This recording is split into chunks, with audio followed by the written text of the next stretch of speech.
few words.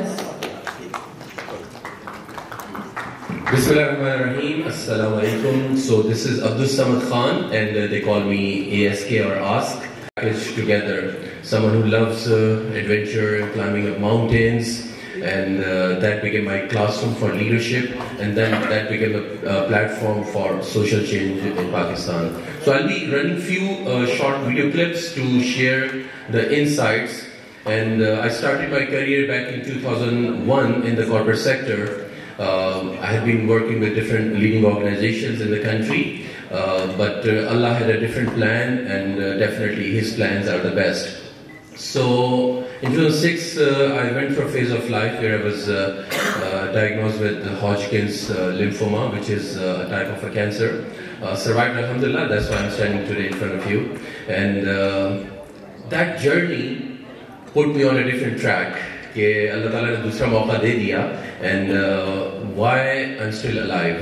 So that question put me on a track to think about my contribution, my reason to live back, and the mission which if I'm leaving this world, what I'm leaving behind. So ladies and gentlemen, the outcome of that thought process, that wake-up call I call it, was the formation of a non-profit called Youth Impact. So Youth Impact, the name tells itself, it's about youth and it's about impact. So creating an impact for the youth, and then through youth we change the society. So we focus on the largest population size in this country, and alhamdulillah, last 12 years, more than 31,000 youth from the top business schools and universities down to schools and madrasas and juveniles and street children have been through different programs. So I'm going to share a glimpse of 3 of them, and one of our participants is also with me, so I would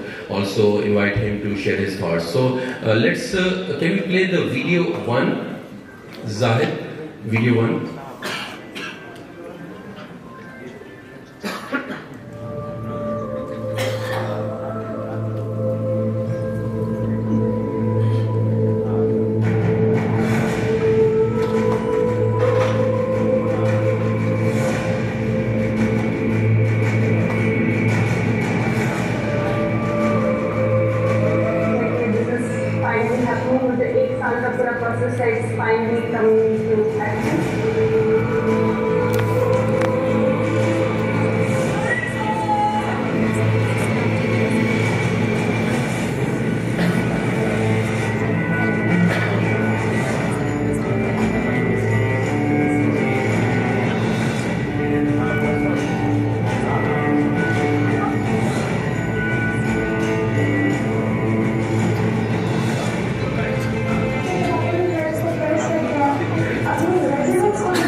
Alright, so what you've witnessed is a youth leadership conference, we call it Markhor, and this is basically inspired from the national animal of Pakistan. کہ جس طرح سے مارخور ایک جانور جو بہت بلند پہاڑوں پہ سروائیو کرتا ہے, so اس کی ایک identity ہے being the national animal, so that is the identity we want to give as a self-pride to our young people.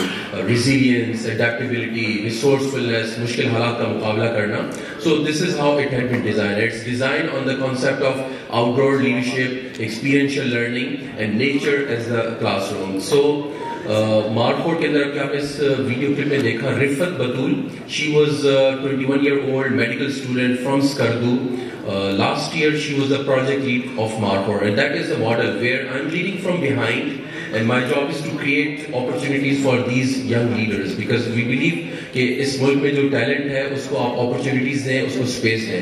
سو ایک سال کا پروجیکٹ تقریباً کوئی 1.5 کروڑ روپے کا اس کی لاگت, کوئی 100 یونیورسٹیز اس میں انوالوڈ ہیں, کوئی 5000 یوتھ اس کے ساتھ انگیجڈ ہیں, اور کوئی 20 top corporate organisation, because Markhor is supported by the CSR initiatives. So اس پروجیکٹ کو 21 سال کی رفت نے ڈیزائن کیا, پلان کیا, ایگزیکیوٹ کیا. So just imagine the leadership character she had developed after this conference. So this is the model. اب ہوتا کیا ہے کہ جب یہ نوجوان مارکفورڈ سے انسپائر ہو کے واپس آتے ہیں and they're ready to bring a change in the society, so ہم ان کو اگلا ٹاسک دیتے ہیں بیکاز وہاں پہ گیم ختم بھی ہوتی ہے, ایکچولی اسٹارٹ ہوتی ہے, because this is a life time bonding. اب انہی میں سے ماریہ جبین, ماریہ بطول, عیشا, شاکرہ وہ نکلی اور انہوں نے کہا کہ وی سی پاکستان کے اندر بچیوں کے لیے انیشیٹوز اس طرح کی اپرچونیٹیز نہیں ہیں, خاص طور پہ آل گرلز. سو وہاں پہ they took the initiative and they designed another camp called Myanmar, which is all girls camp. So video 2 میں آپ کو ہم وہ دکھا سکتے ہیں. Excuse me, video 2.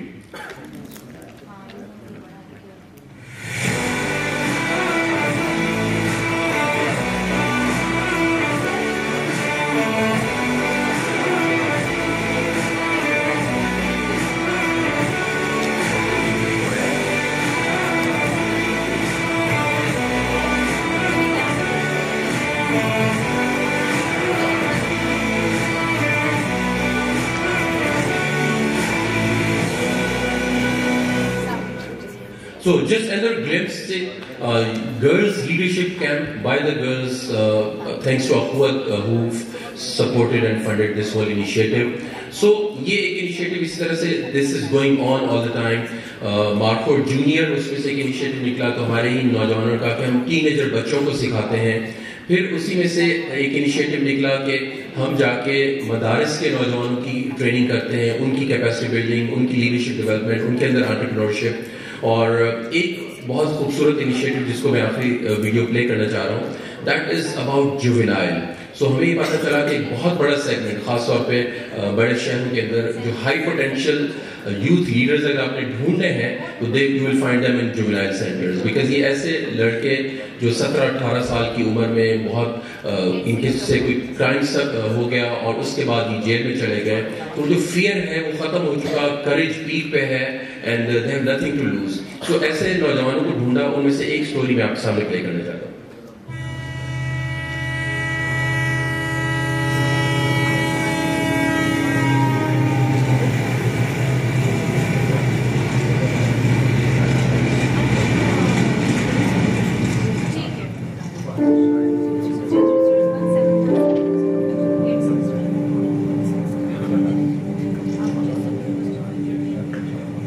میرا نام عمران حسین ہے اور میں پہلے تھا ایسے بس آوارہ گھومتا تھا, بس ہر کام الٹا کرتا تھا, لوگ بھی میری عزت نہیں کرتے تھے, کوئی بات نہیں سنتا تھا, بس معاشرے میں عزت نہیں تھی, گھر میں عزت نہیں تھی, اور پھر میرے سے بہت غلطیاں ہو جاتی تھی.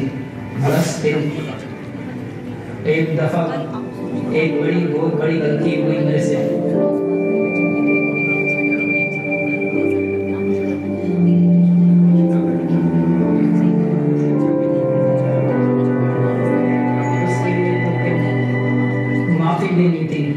دوستوں کی وجہ سے, غلط سنگت میں بیٹھنے کی وجہ سے, غلط لوگوں کے ساتھ بیٹھتا تھا. عمر اکیڈمی میں بیٹھوں گے تو یہاں پہ کوئی ہمارے ساتھ ہی گھر تھا, وہاں ایک لڑکی رہتی تھی نا, تو ان کے گھر والے بہت مطلب کہ سڑاپ تھے, وہ لوگوں کو ٹارگیٹ کرتے تھے, پھر ان سے پیسے وغیرہ لیتے تھے. بس میرے ساتھ بھی یہی ہوا, میں بھی ان کے چکر میں پھنس گیا. بس پھر ان لوگوں نے بولا پیسے میں سے دو, تو انہوں نے منع کر دیا. پھر ان لوگوں نے کیس کر دیا, پھر مجھے جیل ہو گئی. جیل میں 3 مہینے رہا. بس وہ زندگی تو کچھ بھی نہیں ہے, حضرت دشمن کو بھی نہ دکھائے. پھر میں جیل سے جب باہر آیا, مجھے میرے دوست نے بتایا تھا ہجن پیک کے بارے میں, تو پھر میں نے اس سے پوری معلومات لی. اس نے مجھے بتایا کہ بھائی وہ بچوں کو سکھاتے ہیں, جو برے کام کرتے ہیں ان کو سیدھے راستے پہ مطلب لے کے آتے ہیں. تو میں نے پھر گھر میں بات کی, گھر والے خوش ہو گئے کہ بھائی ہمارا بچہ سدھرنے کی سائڈ پہ آ رہا ہے. تو پھر میرے گھر والے ملے حسن بھائی سے اور اویس بھائی سے, پھر ان سے بات کی. پھر ہمیں بتایا کہ بھائی اس تاریخ کو ہمارا کیمپ لگنے کا, کس تاریخ کو لگنا تھا. پھر ہم گئے تھے ادھر مبارک ولیج پہ, وہاں پہ کیمپنگ کری تھی, 3 راتیں 4 دن. بس وہاں بہت کچھ سیکھنے کو ملا. پہلے تو یہ ملا کہ بھائی انسان کچھ بھی کر سکتا ہے اگر کرنا چاہے تو. کام کے بارے میں ہم لوگوں نے پوچھا تھا. پھر میں نے بولا کہ بھائی مجھے ٹیلرنگ کا شوق ہے. الخدمت اسکل میں گئے, وہاں 6 مہینے کا کورس تھا. پھر دیکھا ٹیلرنگ کے استاد بھی بہت اچھے تھے. بس پھر وہاں سے اسٹارٹ لیا ہم لوگوں نے, بہت اچھا سیکھا وہاں سے سب کچھ. پھر وہاں سے میں نے ڈپلوما پورا کیا. پھر میں نے گھر پہ میں نے بولا ٹرائی کرتا ہوں, ایسا نہ ہو کہ اچھی صحیح بنائیں کہ نہ بنائیں. پھر میں نے فرسٹ سوٹ بنایا, اپنے دوست کا ہی بنایا تھا میں نے پہلے نا, تو اس سے میں نے بولا سلائی نہیں لوں گا میں آپ سے, کیا پتا اچھا بنے کہ نہ بنے. پھر میں ٹائم کے انٹرسٹ میں I know this is a very exciting story. اس کا حاصل یہ ہے کہ دس از عمران اسٹوری, اور عمران اس میں بتاتے ہیں کہ اب ہر مہینے کے 50 سے 60 ہزار روپے میں کماتا ہوں اور میں اس زندگی سے نکل چکا ہوں. تو اس طرح کی بہت ساری اسٹوریز ہیں ایسے نوجوانوں کی جو اپنی زندگی سے مایوس ہو چکے تھے. اچھا, ماڈل بہت انٹرسٹنگ ہے. As youth impact we reach out to the top universities in the country. top talent کو اٹریکٹ کرتے ہیں. 5000 نوجوان اپلائی کرتے ہیں, ان میں سے 100 بچے بیسٹ آف دا لائن, ان کو ہم لے کے 6 مہینے کی ان کی ٹریننگ کر کے ایک پہاڑی کیمپ پہ لے جاتے ہیں. وہاں پہ ان کو ہم انسپائر کرتے ہیں, ایک ویژن ایک پرپز دیتے ہیں, اور پھر ان کی کیپیسٹی بلڈنگ کر کے ان کو کہتے ہیں کہ اب آپ نے جا کے, عمران کی ٹریننگ ہم نے نہیں کی, عمران کی ٹریننگ مارفور کے گریجویٹس نے کی.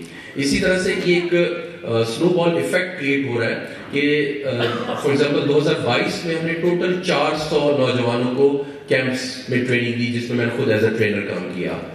Those 400 went down to 22,800 نوجوان in their own communities.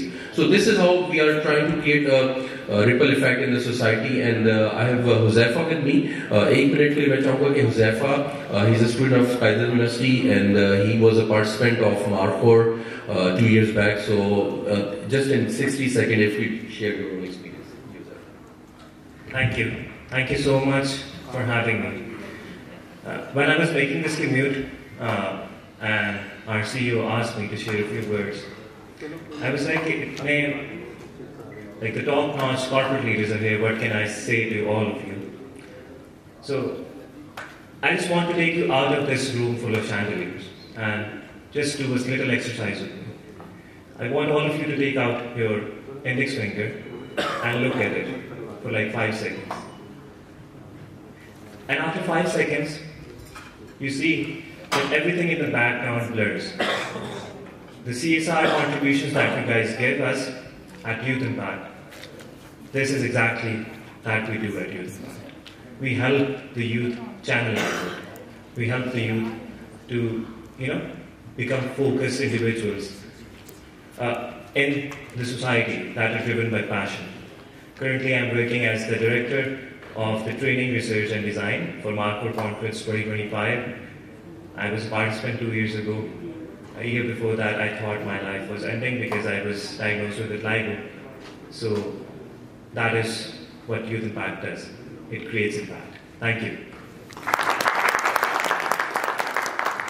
Thank you very much, Huzaifa. And Alhamdulillah, we are seeing a very positive outlook of future, not just because of Youth Impact's initiatives. When I interact with organizations like yourself and we get to know that health, education, women empowerment, entrepreneurship, there's so much going on. And so that's where we got inspired. So we are looking for a vision 2035, جہاں پہ 12,000 مارفور graduates کو تیار کرنا with a sense of character, moral and ethical values and social leadership, تاکہ وہ نیچے جا کے 12 لاکھ بچوں کو غریب کمیونٹیز سے اپلفٹ کریں اور ان کو سوسائٹی کے لیے کارآمد بنا سکیں. So I hope we can achieve this vision with the support of this entire community in Pakistan. So thank you very much. Enjoy your day.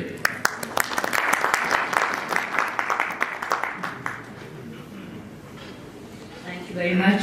Ask and Huzaifa Sach, please say a few words and inspire us.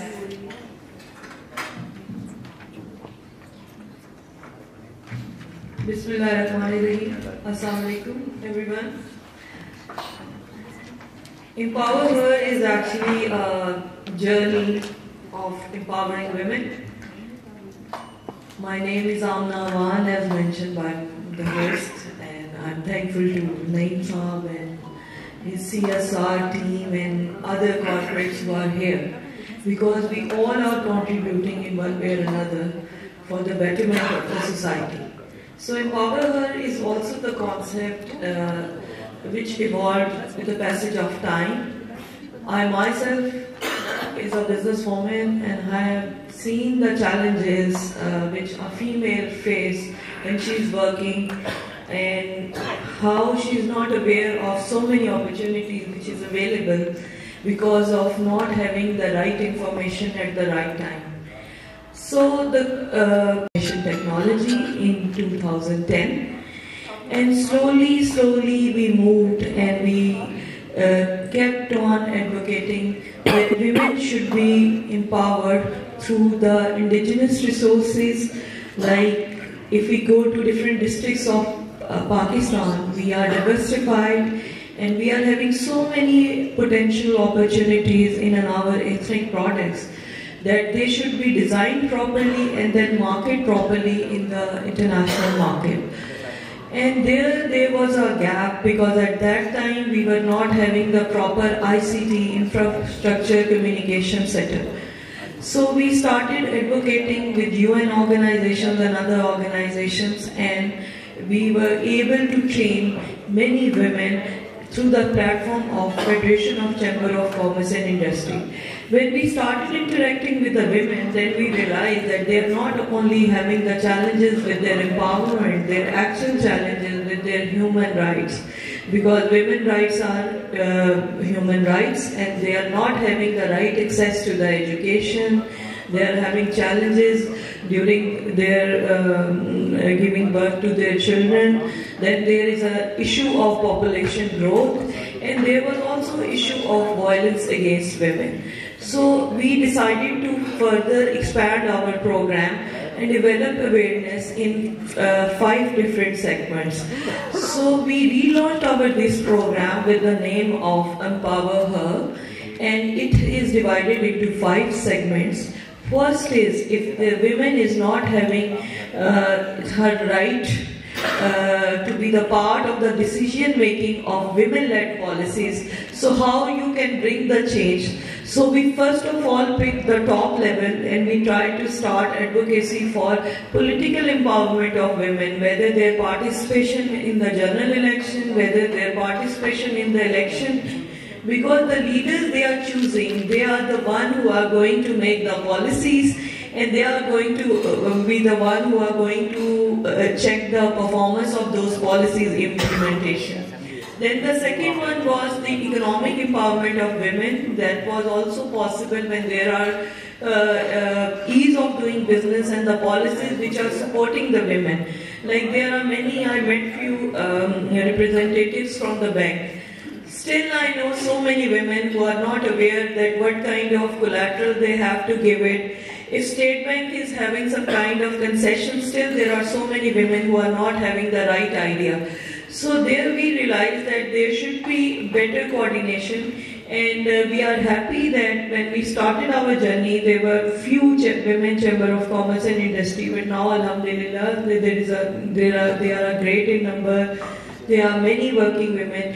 And then slowly and gradually we also incorporated financial empowerment, and now the time is for digital empowerment. So these all are interconnected initiatives.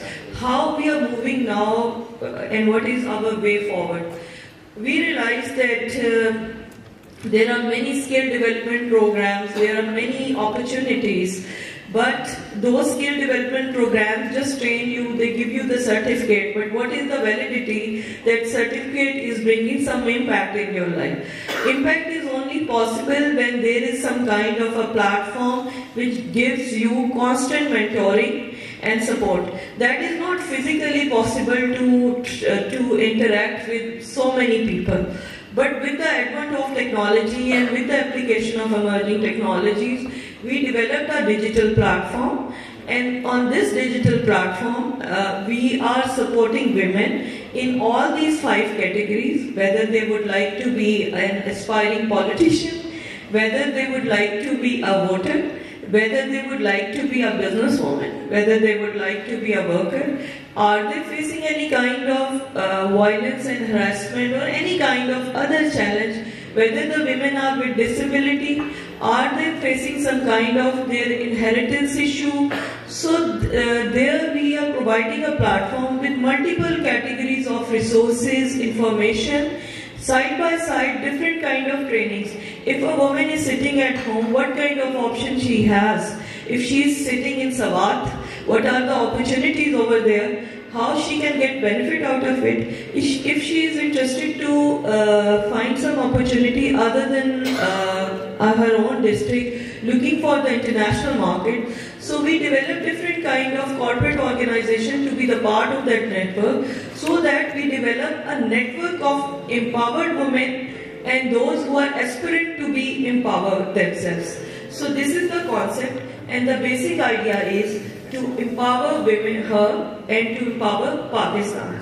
I request that to show the video from the start, and this is the launch we are planning on 28th of February. So I request Naeem Saab that this is the right time, that we should also share with our friends over here who are from the corporate sector, from CSR sector, to be the part of this initiative. We need your support.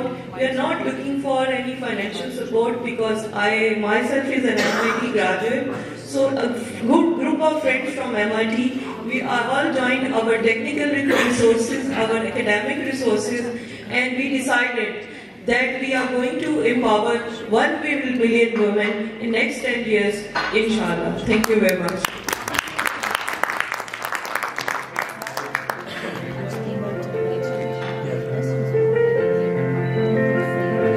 Thank you, Ms. Amna. More power to you and your organizations. Well, now I would like to call upon Air Vice Marshal Retired Aftab Hussain Hilal Imtiaz, who is the director of Sundus Foundation. So please say a few words.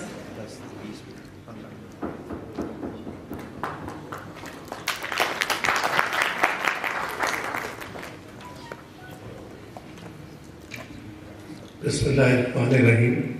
Distinguished ladies and guests, Assalamu alaikum wa rahmatullahi wa barakatuh.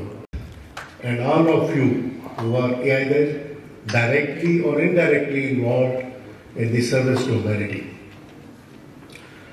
Before I start with a very brief presentation, I would like to apprise you about the thalassemia. It is a genetic and fatal disease which is transferred from the parents who are the carriers of this disease to the baby, and the baby is unable to produce the requisite amount of hemoglobin, and consequently he does not have smooth breathing and he suffers from severe anemia. These children have an average life of 15 to 20 years in Pakistan, and it's a very difficult life they go through. They come to this world, they are unable to study, they are unable to work, they are unable to marry, and it's a very, very difficult task. My impression after I left Air Force and Ministry of Interior, once I visited first time one of the centers of the thalassemia, I would like to convey that in Urdu, because at times the English words do not convey what you want to say. ये वो लोग हैं जो जिंदगी में तरसते हैं जिंदगी के लिए. ये उस गलती का खमियाजा भुगत रहे हैं जो इनकी नहीं थी. पेरेंट्स ने टेस्ट नहीं करवाया और ये बच्चा इस दुनिया में आ गया. और जब मैंने एक बच्चे से पूछा कि बेटा तुम बड़े होके क्या बनोगे, दी मदर विस्पर्ड कि सर पता नहीं ये बड़ा भी होगा कि नहीं होगा. So with this short preamble, I would just like to apprise you the activities of the Sundus Foundation.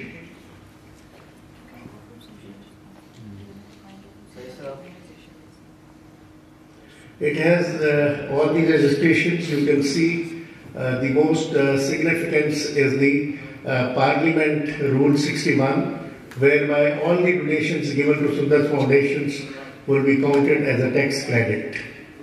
Next, please. There were three things which make Sundar's Foundation different from the others. It was founded 26 years back, and you all, the older generation of my age, would be familiar with the Munubai, the famous legendary figure, the poet, the drama writer, and the columnist. It has been 26 years of service to humanity, and it is the Sundar's Foundation who started free of cost treatment. Earlier, it was a commercially paid treatment. Number two, they started to provide the screen blood, and it is very, very disheartening to share with you, even now, the percentage of screen blood in Pakistan is not more than 30%. It is being transfused as it is being received.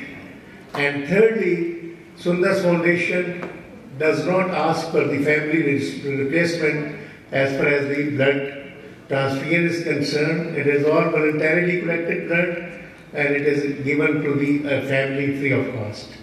Next, please. Next.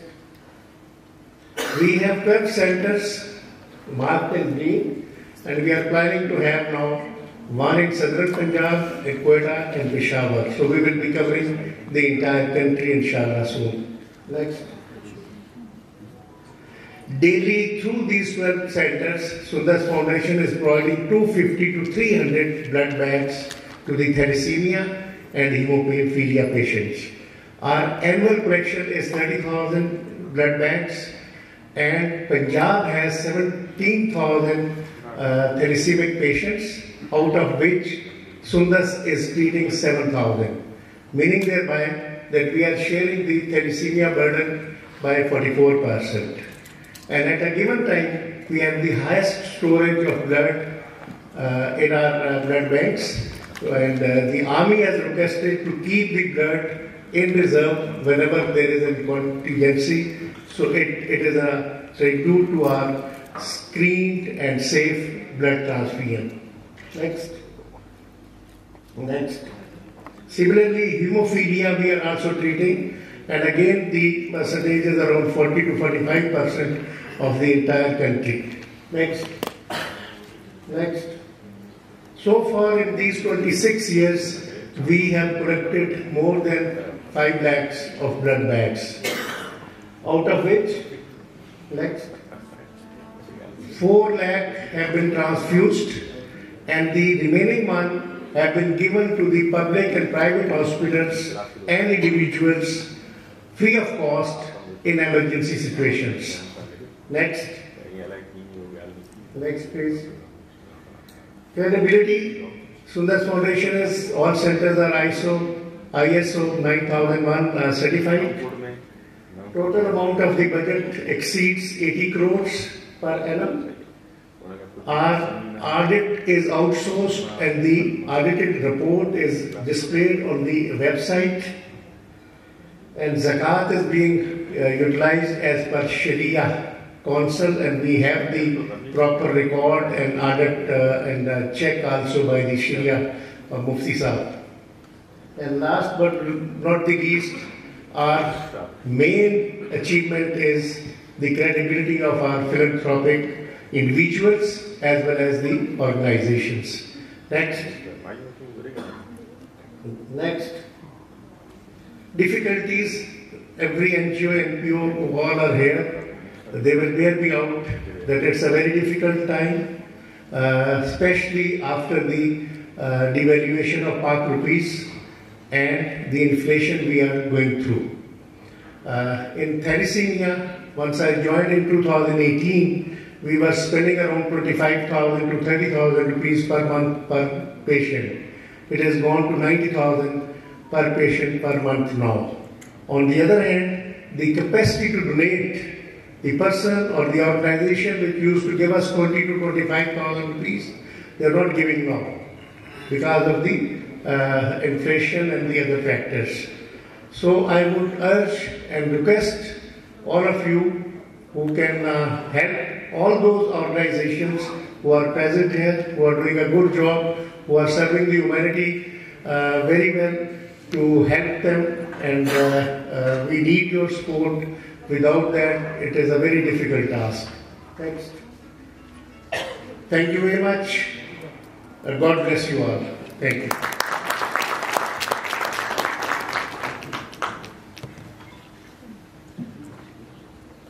Thank you, sir. And now I would like to invite Mr. Muhammad Atif Sheikh Sahab. He's a disability and development expert. Please say a few words. Right, that's perfectly okay. I'm disability inclusive CSR. Love pardon my voice because it's not very very loud today because of bad throat. So I will try to raise my voice as much as possible. STEP Special Talent Exchange Program, the organization I'm representing here today, is working on disability inclusion for the last 7 years on a twin-track approach. On the one side, on the one track, we work directly with people with disabilities at the grassroots level. We have an outreach to almost all parts of the country through developing their own self-help groups and organizations. So we have an outreach to diversified group of people with disabilities at the grassroots to around 1 million people with disabilities. Now you will be thinking about the population. Yes, the population of people with disabilities in Pakistan is 10%, according to the latest Pakistan Bureau of Statistics survey. 10% means around 25 million people with disabilities are living in Pakistan with some kind of disability. On the other track, we are working with the government, including national assemblies and provincial assemblies, to make all the policies disability inclusive. We are trying to address disability inclusion at the policy level so that it has an impact at the grassroots ultimately. We have been working with international development partners, including USAID, STDO and many other organizations, to set a benchmark on disability inclusion. We have given a very good pilot project to the government of Pakistan on disability inclusive disaster reconstruction, disability inclusive education, disability inclusion in ICT. And the last thing which I'm proud to share today, that we have been working with a large number of corporate sector organizations in the last 20 years. And through this partnership, like these corporate sector organizations include multinational and international as well. And through this partnership, we have opened the doors for more than 3,000 people with disabilities. They are working in your organizations now, because you have invested on them to open up your doors for a diversified group of people with disabilities. And through this partnership in 2 decades, what we have learned, like organizations like yours need to invest on disability inclusion instead of charity. We have to transform the thoughts, like people with disabilities don't need charity, they need to be included. And we need to invest on making the society more inclusive. I assume everyone in this room understands Urdu. So I would prefer to explain, like as Sir has mentioned, like I would prefer to speak in Urdu. और आप आपको पता चल ही गया होगा मुझे अंग्रेजी आती है, को उर्दू में बात कर लेते हैं। तो इसलिए है कि कॉर्पोरेट सेक्टर के अंदर इंक्लूसिव या असिस्टिव टेक्नोलॉजी के ऊपर काम अभी होना बाकी है। असिस्टिव टेक्नोलॉजी क्या है? ये वो तमाम चीजें जो आपकी जिंदगी को आसान बनाती हैं। एक छोटी सी मिसाल, आप में जितने लोग इस हॉल में बैठे हुए हैं, कितने लोगों ने व्हीलचेयर यूज किए? हाथ खड़ा करेंगे, कितने लोगों ने व्हीलचेयर इस्तेमाल किए? 1, 2, और आज कितने लोग व्हीलचेयर इस्तेमाल कर रहे हैं? आज कोई है इस कमरे में मौजूद जो आज व्हीलचेयर पे इस्तेमाल कर रहे हो? आज कोई नहीं। अब तमाम लोग एक गाड़ी के ऊपर अपने घर या ऑफिस से यहाँ आए, उस गाड़ी में चेयर भी है, व्हील्स भी है। यानी आप जो व्हीलचेयर यूज कर रहे हैं वो व्हीलचेयर बाहर खड़ी है, चाहे वो किया है, मर्सिडीज है, या जो भी है। आपकी व्हीलचेयर बाहर खड़ी है क्योंकि आपको उनकी जरूरत बाहर थी। अगर आपके पास वो गाड़ी ना हो तो आप मीटिंग में, ऑफिस वॉक करके 10-10 किलोमीटर नहीं पहुंच सकते। You will be disabled. وہ ایک اسسٹنٹ ڈیوائس ہے آپ کے لیے. اسی طرح جب آپ کھانا کھاتے ہیں ایک چمچ یوز کرتے ہیں, اسپون, which makes easier. یہ ایک assistive device ہے. So now we need to think about assistive technology. Assistive technology کے اندر اگر ہم ایسی لوکل انوویشن, لوکل چیزیں انٹروڈیوس کروا دیں تو بہت سارے بچے جو اپنے گھروں میں بند ہیں اپنی ڈسیبلٹی کی وجہ سے, they are still out of 96% of children with disabilities are still out of school.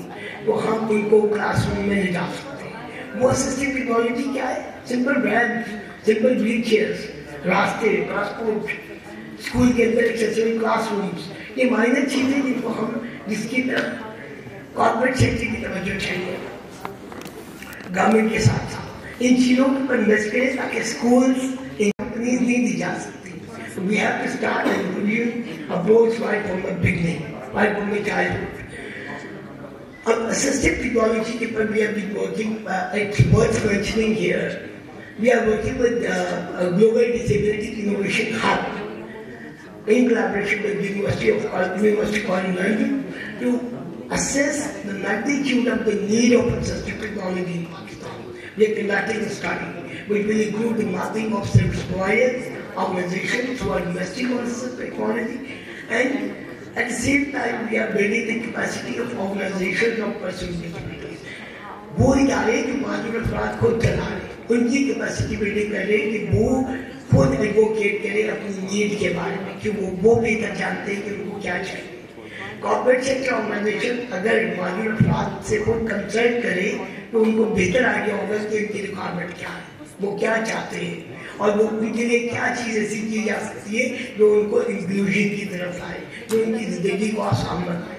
اس کے ساتھ ساتھ ہم کچھ 30 اسٹوریز کمپائل کر رہے ہیں اس پروجیکٹ میں, جو ہم پالیسی میکرز کے ساتھ شیئر کریں گے کہ پاکستان میں اسسٹو ٹیکنالوجی کے ذریعے بہت کچھ کیا جا سکتا ہے. آپ نے سائمہ رئیس کا نام سنا ہوگا, ایک بیوروکریٹ ہے, بلائنڈ ہے. ان کی ایک اسپیچ بڑی مشہور ہوئی تھی, وہ UN میں جو انہوں نے اسپیچ کی تھی بریل ڈاکیومنٹ کے اوپر پڑھ کے. She is blind bureaucrat of Pakistan. وہ پاکستان سے ہی پڑھی ہے, CSS انہوں نے یہیں سے کیا کہ باہر سے نہیں کیا, اس کا مطلب ٹیکنالوجی موجود ہے, ہم اس کو استعمال نہیں کرتے. پاکستان میں فیسلٹیز موجود ہیں, ان کو اسکیل اپ کرنے کی ضرورت ہے, ان کو ڈپلیکیٹ کر کے ہر دروازے تک پہنچانے کی ضرورت ہے. پاکستان میں سائن لینگویج کے اوپر کام کرنے کی ضرورت ہے تاکہ ایک بہت بڑی تعداد ہے ڈیف لوگوں کی جو صرف اس لیے آپ کی کمپنی میں جاب نہیں کرتے کہ آپ کو ان کی لینگویج نہیں آتی. That is linguistic minority. ایسی بہت ساری چیزیں جو ٹیکنالوجی, اسسٹو انوائرمنٹ یا انکلوسیو انوائرمنٹ سے ریلیٹڈ ہے. STEP is working on this technology for last more than 2 decades, اور ہماری کوشش ہے کہ ہم یہ جو ہماری پارٹنرشپ ہے کارپوریٹ سیکٹر کے ساتھ, اس کو زیادہ اسٹرینتھن کر کے اس کے اندر کچھ ایسی چیزیں اسٹیبلش کر سکیں. ابھی ایک ریسنٹ ایگزامپل ماری انرجیز کے ساتھ ہم نے کام کیا ہے. ایک اسکول اسٹیبلش کیا ہم نے سندھ میں ڈھائل کی. It's a state-of-the-art school for children with disability. That school is being quoted in international research now. وہ اس لیے کہ وہ ڈسیبل بچوں کے لیے اسپیسیفک اسکول ہے with all the facilities of rehabilitation, لیکن اس کا پلے گراؤنڈ ایک مین اسٹریم اسکول کے ساتھ شیئر کرتے ہیں تاکہ وہ بچے جو نان ڈسیبل بچے اور ڈسیبل بچے پلے گراؤنڈ کے اندر کھیل سکیں اور آپس میں ایک دوسرے کو انڈرسٹینڈ کریں اور ڈسیبلٹی کو ایز اے ڈائیورسٹی ایکسیپٹ کر سکیں. وہ لاسٹ تھنگ, یہ لفظ جو میں یوز کر رہا ہوں ڈسیبلٹی, بہت سارے لوگ چاہتے ہیں کہ یہ لفظ یوز نہ کیا جائے. Differently abled, challenge, special person, special children, اس طرح کے بہت سارے الفاظ ہیں جو استعمال کیے جا سکتے ہیں. Let me clarify a little bit. Pakistan نے UN convention on the rights of person with disabilities کو ریٹیفائی کیا ہے 2011 میں, جس کے مطابق we have to say person first approach, persons with disability, پہلے پرسن پھر ڈسیبلٹی یا inability. So it's a human rights approach, and all over the world, like more than 120 countries have agreed now کہ ہمیں جو terminology use کرنی ہے وہ human first approach ہے, persons with disability.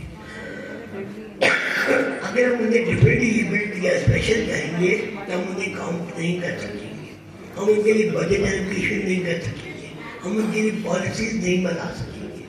तो this is the common just for the common understanding कि person with disabilities के लिए अब इसको कर उनकी इंक्लूजन में इन्वेस्ट करने की जरूरत है. Thank you very much.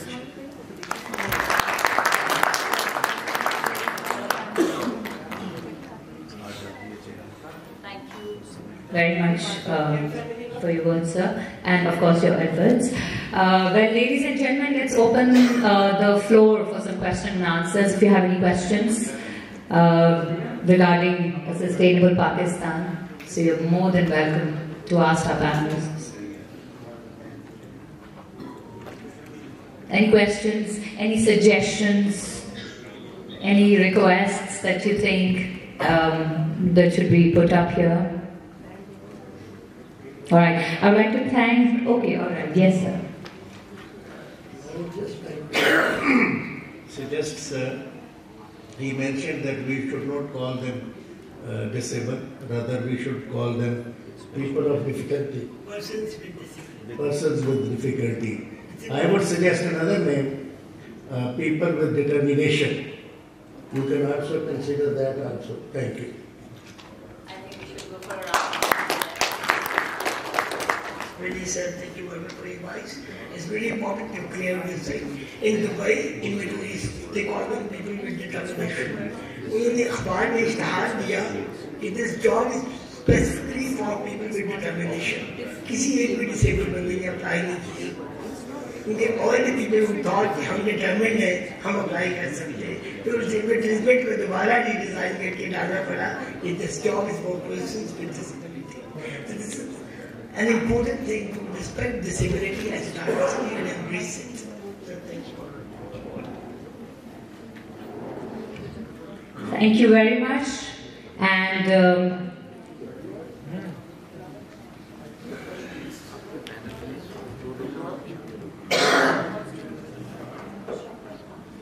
let's distribute the shields. Or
your presence. We are very lucky to have among ourselves some galaxy of individuals who have actually understood the significance of the concept, which is corporate social responsibility. And we are going to discuss this panel discussion. I want it to be more, interactive. So first, I'll not keep you away from my lovely panelists. Let me call upon them, and then we'll start off with the discussion. Just a small thing, that CSR, corporate social responsibility, is very, very underrated. I think that all the industry, all the businesses, they should move forward from philanthropy. They actually adopt CSR, corporate social responsibility, as a strategic tool which has to be aligned by the sustainability goals of Pakistan, as we are talking now today, that what is the sustainable Pakistan, how corporate social responsibility can add value, how can we uplift the idea of corporate social responsibility, what different avenues can be explored. So we are going to talk about them. Let me call upon, first of all, I would like to invite Ms. Sana Ajmal. She is founder and executive director, Meethi Zindagi. Ladies and gentlemen, put your hands together for Ms. Dr. Sana Ajmal. Next, I would like to call upon Ms. Atika Mir Khan. She is corporate manager, policy development, Nestle Pakistan. A huge round of applause for Atika. And I must say that Nestle is doing great in terms of corporate social responsibility. They are giving different directions and dimensions to the whole idea. So next I have Mr. Muhammad Yasin Khan. He is President Sundus Foundation. Is Mr. Yasin Khan here? If you are here, please join us on the stage. Then I would like to call upon Dr. Muhammad Imran Taj. He is Director of Philosophy, HSE Fire Protection. So he actually works in the domain of fire safety and security. So Dr. Muhammad Imran Taj, you are here. Ladies and gentlemen, please join hands to welcome Mr. Muhammad Imran Taj. And last but not the least, I would like to call upon Dr. Waqar Ahmad Niaz. He is MD Alternative Medicine. Welcome, Dr. Saab, if you are... okay, so...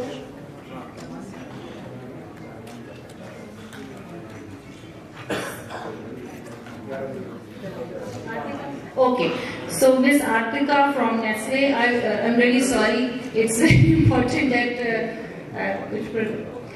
okay, so I'll not take much of the time because we have time constraint. I actually want my lovely audience to do some, question answer session later on. Dr. Sana Ajmal, first of all, I would like to say that once we talk about the sustainable goals or SDGs, there are a few factors which are very important in terms of corporate social responsibility. The main thing which I think that we should talk about is that environment and youth and our population. So the biggest resource which we have is the human resource in Pakistan. A lot has been said and heard about it, but what we are going to do about it.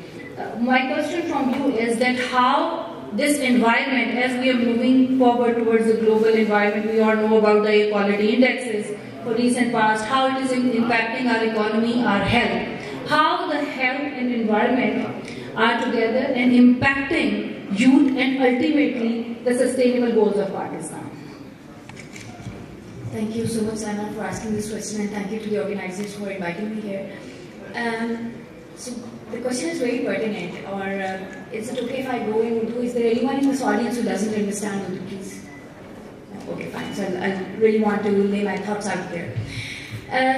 Environment, so we work on diabetes, as the name Meethi Zindagi does not suggest. We work on diabetes, and we all know that Pakistan में जो NCDs हैं, उनकी prevalence बहुत तेजी से increase कर रही है, specifically in children and in the young.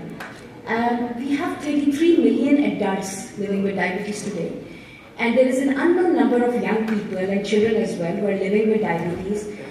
We need to be careful about a few things. The first thing is, हम लोगों ने diabetes के बारे में क्या सोच लिया, अच्छा यार आखिरी उम्र में होती है जाके चलो लोगों की सेहत तब तो खराब हो जाती. The thing is that now diabetes is coming in youth. What is impacting? ہمارے جو بہت زیادہ ڈیفارسٹیشن ہو رہی ہے, the green spaces in our cities are reducing. That is actually impacting the health of the people because there are no spaces to go and exercise. There is no space to, and there is no safe space for women to go and exercise specifically. The other thing that I feel is the way our health system is designed. ہمارا health system design اس طریقے سے ہوا ہے, and worldwide it is a similar concept. کہ we have the huge load of our tertiary care hospitals which are in the big cities. So for example, we support children with diabetes with their insulin, and we are now reaching 104 cities and towns. ہمارے پاس ایک بچہ ہے, for example, مٹھی سے, I'm just going to share a story. He had to travel, before we take up his support, he had to travel 6 to 7 hours to Karachi to get a consultation, to get his medicines, and then come back. What is that doing? That system, the way we have designed it, کہ ہم نے اپنی ساری کی ساری جو health system کی capacity ہے اس کو concentrate کر دیا ہے in the big cities. What that is doing is that is increasing the use of fuels, which is then causing pollution. اچھا, تو pollution cause ہوتی ہے. Now you might ask, ایک تو بات یہ ہوتی ہے کہ جی ڈائبٹیز کی بہت بڑا جو ہماری NCDs ہیں اس کا cause بہت بڑا یہ ہے کہ green spaces کم ہو رہے ہیں. But at the same time, there is a specific kind of diabetes which very few of you might know about. That is called type 1 diabetes. Type 1 diabetes occurs karti hai because of flu. And when we have a lot of pollutants in our environment, the air quality index is not good. What that does is that flu jo hai, aur wo ye bachchon mein trigger karta hai generally. So flu triggers your body's autoimmune system to kill the insulin producing cells in your body. And what that does is that causes type 1 diabetes, which is a non-preventable, non-curable condition, and you require insulin for life for that.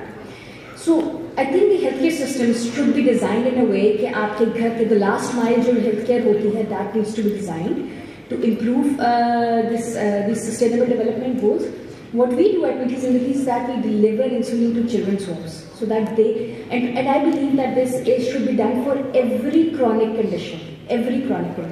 کہ جہاں پر مریض کو ہر تھوڑے دنوں کے بعد ہسپتال آنا ہے, the care should be taken near to their homes instead of the specialities being embedded in the large cities. That is what I have to say. So just before moving on to the next questions, because we are all from very different domains, I just want to like all of you to just give a little intro of yours, that what you're doing, because we are all working towards this mutual goal of corporate social responsibility in our own respective domains. So Dr. Imran, I just want you to just have a brief introduction of yours, what you do and what is your organization. Thank you so much for inviting me and giving the opportunity of sitting and meeting all delegates. My name is Dr. Madhuram Taj. I've completed my PhD from the UK. It's on HSC and fire protection, and before that I've done the fire engineering from the UK. And I was working, I am working in Pakistan for the past 15 years in field of fire safety and fire protection and passive fire, and basically the need of awareness of fire protection around Pakistan. So the main challenge what we see over here in Pakistan is that people do not know what is safety and what is hazard and what actually the hazard we create daily. So basically when I came from the England, my ambition was to promote the awareness through the sessions, through the trainings, motivate the students. I used to go to the IB, I go to many universities, village university and other university.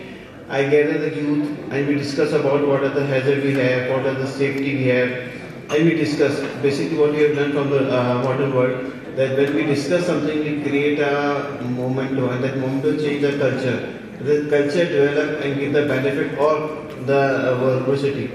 So basically I used to do the same thing for many years. We go, we give the accumulated people over there, especially the youth, tell them what are the dangers we have in the drugs, what are the dangers we have, what they do with the motorcycling, what are the dangers they have, for the playing with their life in the sense of security and sense of security.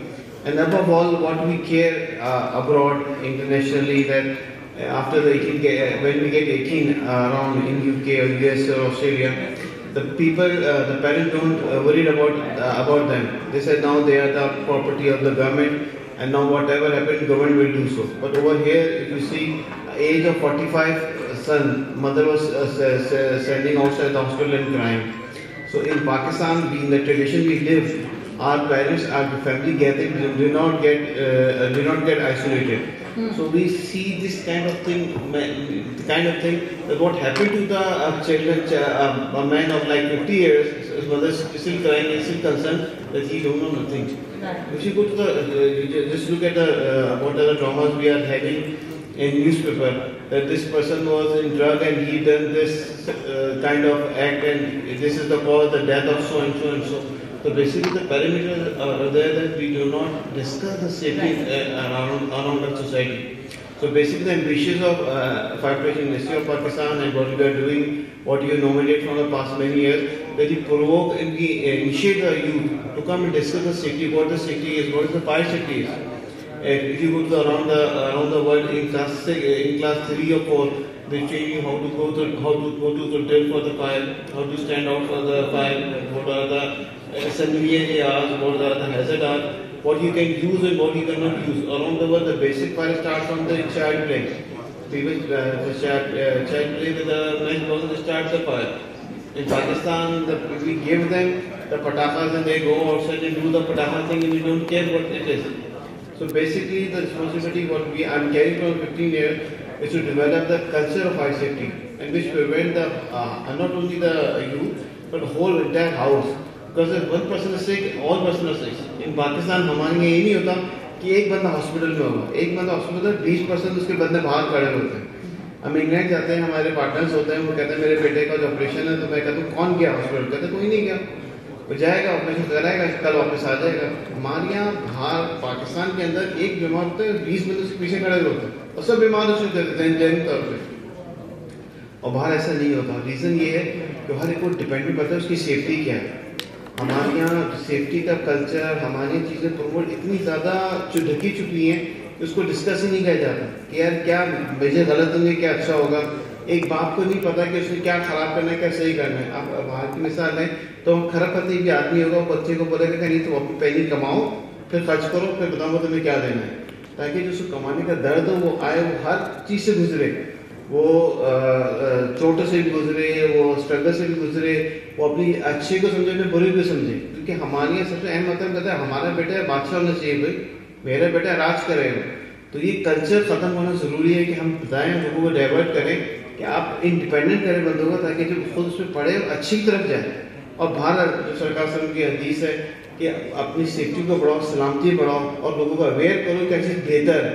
तो इसी culture को हम आगे लेके चलते हैं, youth को promote करते हैं, क्योंकि यूथ ही आगे लेके चलती है. जब बड़ों की बात तो बच्चे कुछ नहीं मानते हैं, यूथ ही है जो आगे लेके चल रही होती है. अब तो घर के डायनामिक खत्म हो गए, अब तो घर में टीवी खत्म हो गए, 20 बंदे हैं, 20 का मोबाइल है, तो अब तो पुरानी चीज़ हम कैरी ऑन नहीं कर सकते. तो इट्स बेटर कि हम अपने यूथ को फॉलो करें कि सेफ्टी सिक्योरिटी इस तरफ आए और उसको देखें और उसको लेके चलें. Okay, thank you, Dr. Imran. So I'm very happy and glad that at least this panel is representing the true depiction of, let me be a little bit gender biased, that we are representing 51% of our society and we have like more female in this panel. Moving on to Ms. Atika Mir Khan. Okay, so once you're representing Nestle Pakistan, so once we talk about, as I said earlier, about corporate social responsibility, there are few organizations who have actually made an impact. Like Nestle Pakistan, they are doing some amazing work. Like Telenor, they have also launched their female empowerment program. So how important is diversity inclusion with respect to the sustainable goals? How important is engagement of women in all aspects of life? Because still we are struggling and making it a point for the people and the society to understand that we are a productive and valuable part of the society. First, just introduce yourself, and then how important is, because once we talk about female engagement, we are not talking about some minority, we are talking about 51%, that's a huge number. So how important is that? How do you see that? Thank you so much. I'm Atika Mir Khan. I look after public policy for Nestle Pakistan. I've been with them for more than 11 years now. Before my current position, I was also handling sustainability for the entire Pakistan market. So that means designing a roadmap under which we have to halve our greenhouse gas emissions by 2030. So that was, my previous job, and a year ago I moved into this new role, which is now based in Islamabad. As far as the importance of having women and all other diverse groups on board, Nestle places a huge importance on that. We have several programs that we initiated about a decade ago when I had joined the company, in order to encourage women to join the fields where men, were more on the forefront. For example, engineering, for example, factories, the shop floor within the factories, technical, supply chain. So we had programs in which we went to the colleges, reached out to young students and told them to come on board. So we started with them, we took them on board as associates, we trained them for up to a year, and then the best of those groups, we hired them in permanent roles. And now, we still carry on with those programs, but now we see that more and more female students are interested in those roles. Even in sales, if you come to our Islamabad sales office, you'll see a lot, almost more than half of our sales force is women now. And that wasn't the case when, a decade ago when I had joined the company. Similarly, we have a program in which we encourage people with disabilities to join us. Uska naam hai phir se kar dikhao. So, we go out again and we reach out to them. We have camps for them, and they come in, we teach them how to write their CVs, how to talk, how to conduct themselves in interviews. And then, similar to the women-centric program, we take them on board as associates, and then the best of them are hired into our workforce. So, it's, as far as women are concerned, women are the people who are going out and, mostly buying the products that we offer, because they're the ones who make the decisions within households. And it's also important to have women as the people who are designing the products, who are marketing the products. There have been more than one studies that show that if you have a diverse workforce, your decision making gets better, you have better leadership, and overall your company grows. And as part of encouraging women to join us and then stay within the company, we have a number of policies. We have daycare at all our sites. We have hostels for our female workers within the factories. We have a policy which allows children up to a certain age to travel with their mother when she has to travel for work, and not just their child but also caregiver. So the company bears the expense for that. The female workforce also gets an additional allowance if they want to keep a driver. So this is very, very important. Why? Because once we think that women should be moving forward, coming up for all different sorts of roles, we need to give them that holistic environment, that conducive environment which actually supports the stance. Because having said that, okay, you can do this and that, but provided that there is no support system, that actually cannot be doable. So that's very, very important. Moving on to Dr. Waqar Ahmed. First of all, just introduce yourself a little bit, and then my question from you is that what do you think that today, once we talk about sustainability goals for Pakistan, what is the biggest challenge with respect to environment or with respect to the sustainable goals of Pakistan? What's the biggest challenge? Bismillahirrahmanirrahim. درد دل کے واسطے پیدا کیا انسان کو، ورنہ اطاعت کے لیے کم نہ سے کرو گیا. ڈاکٹر وقار نیاز نام ہے میرا، اور میں بیسیکلی ہربلسٹ ہوں، اور ایم ڈی آلٹرنیٹو میڈیسن کے اندر ایک ادارہ ہم کام کر رہے ہیں رحمان فاؤنڈیشن کے نام سے.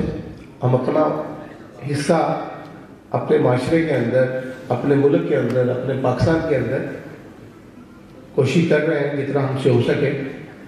اور اس وقت پاکستان کا لارجسٹ ادارہ گورنمنٹ کے بعد ڈائلسس سینٹر میں جو کام کر رہے ہیں، فری ڈائلسس سینٹر چلا رہے ہیں پورے پاکستان میں، خدمت کا کام ہم کر رہے ہیں. اس کا ریوارڈ کے لیے ہم اکٹھے ہوئے ہیں. میں اس ریوارڈ کے لیے, اس ایوارڈ کے لیے ہم سبھی اکٹھے ہوئے ہیں یہاں پہ. کچھ ریوارڈ ہیں جو ہمیں اسی دنیا میں مل جاتے ہیں.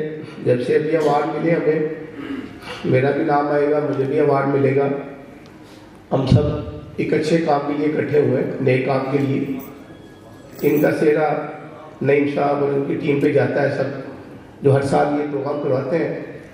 بیسیکلی معاشرے کا حق ہے ہم پہ. جو لوگ یہاں پہ لوگ آئے ہوئے ہیں, میرا خیال کسی کے 100 لوگ ہوں گے کسی ادارے کے ساتھ منسلک ہوں گے, کسی کے ساتھ 200 لوگ منسلک ہوں گے, کسی کے ساتھ جیسے ہمارا ادارہ ہے ہمارے ساتھ 150 لوگ منسلک ہیں ادارے کے ساتھ. ٹیکنیشین, ڈاکٹر, نیفرالوجسٹ, یورالوجسٹ, پوری ٹیم ہے جو اداروں کو لے کے چل رہی ہے. تو ادارہ کسے کہا جاتا ہے جس میں کم از کم 40 لوگ ہوں, اس ادارے کے ساتھ جڑے ہوں. تو یہاں پہ میں نے دیکھا بڑے بڑے نام ہیں ماشاءاللہ, ہزاروں لوگ جڑے ہیں اداروں کے ساتھ. تو ہمیں اللہ نے ذریعہ بنایا ہے اپنے معاشرے کو بہتر کرنے کا. ان کا جو لوگ بھی میرے ساتھ منسلک ہیں, میں سمجھتا ہوں کہ 150 لوگوں کا اللہ نے مجھے ذریعہ بنا دیا ان کے گھر چلانے کا. اسی طرح جو CSR فنڈ ہے یہ معاشرے کو بہتر بنانے کے لیے ہے بیسیکلی, کہ جو ہم لوگوں کے کام ہیں, جو بجٹ, جو ہماری بچت ہو, اس میں اپنے معاشرے کا حصہ اس کو دیں معاشرے کو. بہرحال ایک کام جو میں سمجھتا ہوں اللہ تعالیٰ نے دیا ہم سے, جو ڈیلسس سینٹر ہمارے بنتے جا رہے ہیں, 20 کو دسکا میں اوپننگ ہے, پھر 25 کو کاموکی میں اوپننگ ہے. اس سے پہلے ہم لاہور میں, فیصل آباد میں, جیلم, اسلام آباد, کراچی, سیالکوٹ, پینسرا, مانسہرہ, جہاں پہ ہم روزانہ 200 لوگوں کا ڈیلسس کرتے ہیں روز, اور ایک پینی نہیں دے رہے, جس میں ملینز کا خرچہ آ رہا ہے. ملینز کا کہاں سے آ رہا ہے پتہ نہیں کہاں سے آ رہا ہے, وہ ذات باری دے رہی ہے. اللہ تعالیٰ لوگوں کے دلوں میں ڈال رہے ہیں اور یہ خدمت کا کام ہم چلا رہے ہیں. ہم ہیلتھ کارڈ پہ نہیں ہیں, ہیلتھ کارڈ کے بغیر ہی ہم پچھلے 21 سالوں سے یہ خدمت کر رہے ہیں. کوئی سپورٹس نہیں ہے, کوئی باہر سے فنڈنگ نہیں ہے, کوئی ایسی فنڈنگ نہیں لے رہے بڑی معذرت سے جو میں سمجھتا ہوں کئی اداروں میں آتی ہے, جیسے بلیک منی کہتے ہیں وائٹ کرنے کے لیے. ہم نے کوئی ایسا کام نہیں کبھی کیا الحمدللہ, پر ایک جذبے سے سارا کام ہو رہا ہے. آخری بات میں کہنا چاہوں گا کہ میں اگر سمجھتا ہوں کہ اپنے معاشرے کے اندر جو ہمیں مسئلہ ڈال رہے ہیں, ابھی امریکہ میں ہارورڈ میں ایک ریسرچ لے کر آیا ہوں کہ ہم کیسے ڈیلسس کو ڈیلے کر سکتے ہیں 20 سالوں کے لیے. تو الحمدللہ 50 لوگوں کا ڈیٹا میں دے کر آیا ہوں وہاں پہ. انہوں نے کہا جی ہم نہیں مانتے, ایسا پاسبلٹی نہیں ہے, آپ ہمیں 50 لوگ شو کریں کن لوگوں کو آپ نے ڈیلسس ڈیلے کیے ہیں. وہ 50 لوگوں کا ڈیٹا میں دے کر آیا ہوں وہاں پہ. انشاءاللہ پاکستان کا اس حوالے سے نام بنے گا کہ پاکستان سے ہربلسٹ نے کتنی بڑی چیز بنائی ہے. بیسیکلی الکلائن پہ کام کیا ہم نے. ایسر کو کم کرتے ہیں باڈی سے اور الکلائن دیتے ہیں. دوبارہ یہ ایک نئی تھیوری جو انشاءاللہ آ رہی ہے, ایک ہمیں بڑا فنڈ آئے گا, جس کی میں یہ بات اس لیے کہنا چاہ رہا ہوں کہ پاکستان کے اندر وہ کہتے ہیں کہ یہ بات ثابت ہو گئی تو ہم آپ کو ایک بہت بڑا فنڈ دیں گے, ریئلٹی دیں گے اس چیز کی کہ آپ ہمیں یہ فارمولہ دیں. اور میں دینے لگا ان کو کیونکہ ضرورت ہے ہمارے معاشرے کی, ہمارے لوگوں کی, میری خواہش ہے پاکستان کے اندر, میرے گول ہے, میرے ٹارگٹ ہیں. مجھے اتفاق ہوا سیکھنے کا اینتھنی روبن سے کہ کیسے گول بنانے ہیں, ٹارگٹ کرنے ہیں. تو میرا خواب ہے کہ 100 سینٹر بنائے جائیں پاکستان کے اندر اور فری بنائے جائیں. اللہ تعالیٰ اس میں غیب سے مدد عطا فرمائے. اور میرے لیے آنر ہے یہاں پہ آنا اور اپنی بات کرنا, اور اللہ تعالیٰ ہم سب کا جو ہے آسانی فرمائے, ہمارے لیے بہتر فرمائے. Dr. Waqar, thank you so much. I am so overwhelmed to hear that you have targets for Pakistan. So that is how that on an individual capacity we feel this urge and responsibility to give back to our society, because every time it's not enough to blame the government for doing everything. In our own individual capacity, what value addition we can do to our country, that is very important. This source is very, very important. Okay, moving on to Sanajmal, as we are running short of time because I'm asked to wrap it up before lunch. And you know what, once we talk about health and environment and again then all the sustainable goals, it is very important to have healthy people, and healthy people make healthy societies and nations, because we need youth and our children to think, to invent, to grow, to flourish, to compete in the whole world. That is not possible if we are not healthy. So it is very important. I would like you to say a few words just for the awareness purposes so that the people sitting here can also get benefited with what you are doing. Thank you so much, Sana. So let me come back to what Meethi Zindagi does. So मुझे खुद type 1 diabetes diagnosed हुई थी when I was 16 years of age. Okay, so this became a cause for me. I did my PhD in engineering, so I'm not a medical doctor, though I'm talking here about health, but I do think that engineers are problem solvers. So the problem that was presented in front of me, and it was again my way of giving back to the society, कि जो youth हमारी और जो बच्चे जिनको diabetes हो जाती है उनके लिए क्या किया जाना चाहिए, what are the problems that they face.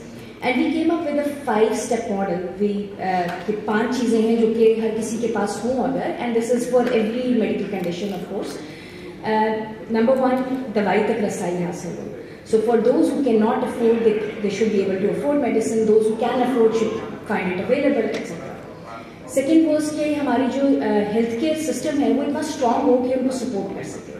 The third was that they should learn how to manage their condition, and this is specifically for NCDs and chronic diseases. They should be emotionally supported, and the society should be enabling, the environment should be enabling, and this is what Meethi Zindagi does. Currently, we're supporting around 1,000 children in 142 cities and towns across the country. There are around 800 on our waiting list at the moment. Type 1 diabetes एक ऐसी condition है जिसमें बच्चे को सारी ज़िंदगी के लिए, from the day of diagnosis till the end of life, they have to take insulin. And insulin is an expensive drug, so we need to enable these people. हमारे पास बहुत बड़ी examples हैं, like say ज़ेबा बख्तियार, आप सब जानते हैं, वसीम अकरम, Fawad Khan. There are people who have shown the world, and UK की जो last Prime Minister थी Theresa May, she also lives with type 1 diabetes. So they have shown the world that if you're provided proper care, you can actually contribute a lot to the society. This is what we came up with कि ठीक है हम इन बच्चों को support करेंगे because मेरी नज़र में हमारा जो healthcare system है, because it's so centric to the big cities only, we will provide this care to the last mile. So ये जो बच्चे जिनको हम support करते हैं, this is a flipped scholarship model approach. I do not believe in charity. Although we are running a charity, I am a strong believer that charity is not a sustainable solution for anything. So it's a flipped scholarship model. बच्चा अगर school जाएगा तो हम उसको उसकी ये दवाई देते हैं. बच्चे को हम पूरा ट्रैक करते हैं, उसकी प्रोग्रेस को ट्रैक करते हैं. There are people from Lower Beal, people from Dera Bukti, people from Mithi who were asked to leave school or who were not accepted in schools because of their medical conditions.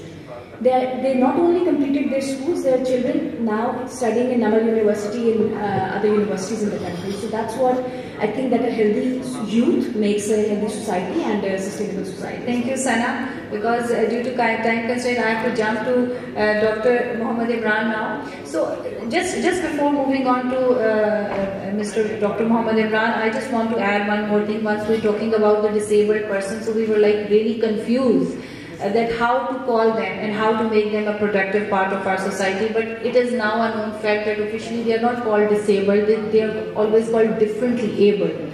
So that's a very nice and respectable way of, adding them into that whole circle of productivity. So Dr. Imran, you've been abroad. So quickly I just want you to put light on something that in abroad, kids are raised in such a way that in their schools and their colleges they are forced as penalties, as a punishment, they have to go and work for some NGO and organization so that they add value to the society. So that is their punishment.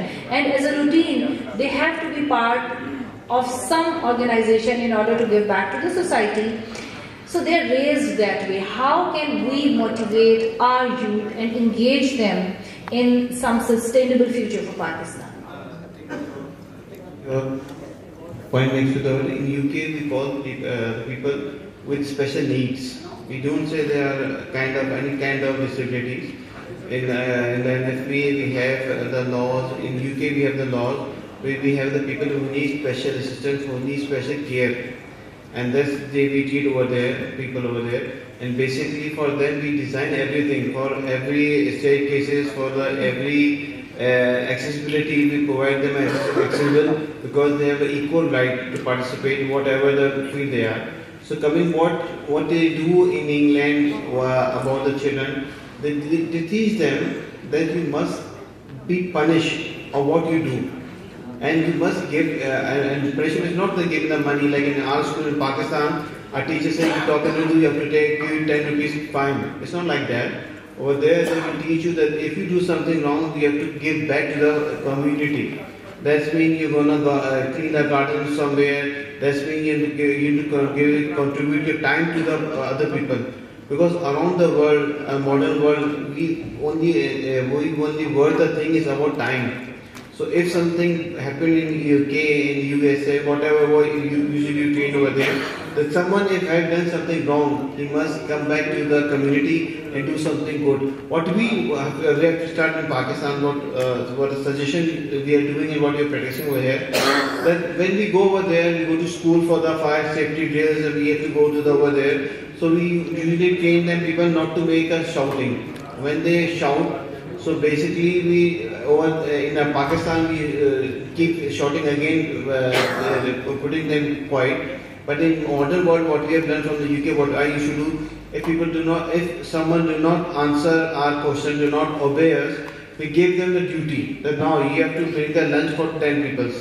From them money, not from your own money, but you go and serve them. So once the student know that if I have to serve someone in Pakistan, basically the culture what we have, I give you the example of Dubai. मैं Dubai में था तो हमारे एक professor साहब मुझे मिले, कहने लगे यार वो देखो पाकिस्तानी जा रहा है और एक इंडियन जा रहा है, दोनों जा रहे हैं लाइन में लग के, तो तुम देखो जो पाकिस्तानी है वो तो ऐसा खड़ा हुआ जैसे उसको पूरी दुनिया पता कर ली, और जो इंडियन है वो इतना घबराया है कि उसको पता नहीं कि क्या मसला है, क्योंकि उसको पता नहीं लगता है खाना मिलेगा नहीं मिलेगा. रीजन इज दैट कि जो इंडिया में बच्चा पैदा हुआ वो बाथरूम लग के वॉशरूम गया, वो बाथरूम के लाइन में लग के वॉशरूम गया, उसने लाइन लग के खाना खाया, उसने बारी पे सब चीजें की. तो इंडिया के अंदर डिसिप्लिन इसलिए होता है कि वो इतनी बड़ी क्वांटिटी है, चीजों को डिवाइड की जाती है. अब पाकिस्तान में एक ही बाथरूम होता है, बड़ा जो होता है वो अथॉरिटी होता है, वहाँ कोई सिस्टम नहीं होता. तो बेसिकली द मेन कल्चर जो बानू थिंग होती है कि हमारी ये सिस्टम है कि we do not think which is elder, which is smaller, but you have to give them what they opportunity they have. So basically thing which we are trained, what we learned, that if something happened, if you have to punish someone, you just give them any kind of job, you can do the community. Community work is main important thing. जो community के लिए काम कर रहे हैं, अगर आप उसे करवाएंगे तो उसका habit बनेगा. आज अगर मैं यहाँ बैठा हूँ तो मेरे parent की devotion थी कि नहीं, go to the family, go to the system, go to the your roots. So basically this is the main thing. Thank you so much, Imran. I hate to interrupt such interesting sessions, but just because of the time constraint, I just quickly move on to Atika Mir Khan. So Atika, just a very quick reply on that as you know that we are talking about women. My question from you is that you are dealing with lots of women in your organization, you're giving a lot of opportunities. Still, as a society, we see we have very less example of corporate women leaders, of the women mentors, like there are few names on the fingertips. What stops women? What are the biggest challenge? You think that it's in our heart, in our mind, in our psychology, or it's the society? What's stopping this 51% to pursue and go ahead? I think it's a combination of everything. I think there's also, the biggest part might be the society, but also the women, because of the way that they've been raised, they do not want to take certain steps, or they think that they need somebody's permission to do certain things. And the validation. Yeah, I think they need to find their voice, they need to find their agency, they need to know that they can make it on their own. And do you also believe that if you are sitting in a certain position, you have to, with the male counterpart, just in order to prove yourself, you have to go an extra mile to prove it that yes, you're worthy of this position? Or the things are changing now? I think things are changing. I think, a young woman also asked me the same question a couple of weeks ago, and I said now that when I go into the government offices, there are ministers, there are secretaries, there are high officials who, if I don't say a word during the meeting, they will turn to me and say, "Ma'am, what do you think? What is your take on this issue?" So, I do see things changing, a lot of things aren't changing, but then a few things are. And we also have to believe in ourselves, and we have to take that courage to follow our dreams, because no one is coming to you to take your hand and take you up, lift till there. You have to take that first step and believe in yourself. Okay, so my last question is Dr. Waqar Ahmed. Once we have talked about women and we have talked about the diversity, inclusion, how can we motivate our youth? Because obviously we have a lot of youth, we have a lot of brain drain, we have seen that a lot of youth is just wants to go, abroad and pursue their lives and careers. How can we make them stay back here, believe in Pakistan, and motivate them to contribute towards sustainable goals for Pakistan? देखिए challenges तो बहुत सारे हैं हमारे पाकिस्तान के अंदर, खासतौर पर यंग्स के हवाले से। मैं अक्सर गोल बनाना सीखे हैं, गोल बनाने सिखाता हूँ मैं लोगों को, अपने जो भी यंग लोग बच्चे मिलते हैं, एक गोल क्या है यार, तुमने करना क्या है, तुम्हारा इरादा क्या है, क्या लिखा हुआ, कभी कागज़ पे लिखा भी है तुमने, कागज़ पे लिखो कुछ ना कुछ अपने लिए कि मैंने क्या बनना क्या है, मैंने करना क्या है, इसी मोटरसाइकिल पे मैंने रहना है, इसी गाड़ी पे रहना है, या मैंने चेंज करनी है। अब बिलीव करें, लिखने से, गोल बनाने से इंसान की अचीवमेंट बनती है। मैं सिर्फ मैसेज देना चाहूँगा, एक बड़ा है, अभी एक रिसर्च हुई है पाकिस्तान के अंदर, उसमें पता चला है कि 90% लोगों को पता नहीं चल रहा जब उनके किडनी खत्म होते हैं। ये हेल्थ के हवाले से मैं बात करना चाहूँगा कि हमें पता नहीं चल रहा, हमारे कि बहुत बड़ा मसला आ रहा है पाकिस्तान का। 90% लोगों को पता नहीं चल रहा जब उनके किडनी खत्म होते हैं, गुर्दे खत्म हो रहे हैं। उसमें ईदी साहब ले लें, मेहदी हसन, मैडम नूर जहाँ, नुसरत अली खां, बब्बू बरार, मस्ताना, रंगीला, बड़े नाम चले गए दुनिया से, अभी भी जा रहे हैं। अभी भी बहुत सारे एक्टर, बहुत सारे लोग जो इस दलदल में फंसते जा रहे हैं। कैसे बचा जाए? एसड को कम करना है लाइफ से, अल्कलाइन को करना है। ये रिसर्च मैं हार्वर्ड को देख रहा हूँ, कौन से अल्कलाइन है, कौन से एसड है। हमें एक टेस्ट है जो मुझे भी करवाना है, जो हम सबको करवाना है। मैं अक्सर प्रोग्राम करता हूँ मुख्तलिफ चैनल्स पे, एक टेस्ट है गुर्दों का। मैं सर तो अपने बच्चों का एक शवारमा कम कर दें उसकी ज़िंदगी से, एक बर्गर कम कर दें उसका एक टेस्ट होता है गुर्दों का, RFT टेस्ट, वो हमें करवाना है। पता चले हमारी क्या पोजीशन है, हमारे गुर्दे कितने काम कर रहे हैं। RFT है, कुछ और टेस्ट भी हैं, इलेक्ट्रोलाइट है, ताकि हमें पता चलता रहे हमारी क्या पोजीशन। ये भी बहुत बड़ा चैलेंज बनता जा रहा है पाकिस्तान के अंदर। तो ज़रूरत है कि हम सेहत के वाले से भी कोई प्रोग्राम हम अवेयरनेस देते रहें।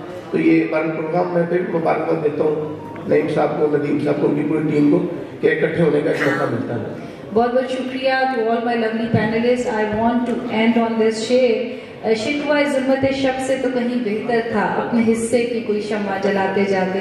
With that note, thank you so very much, and I would like to invite Seher once again. And if audience have any questions and you have the energy before the lunch to ask and continue with the debate, you're more than welcome. Ladies and gentlemen, if you have energy to ask some questions, let's open the floor for some question and answers. If you have any questions from our panelists, please go ahead. The lack of energy can be apparent. All right, I would like to invite our guest of honor, Mr. Suhail Butt, who is the former Deputy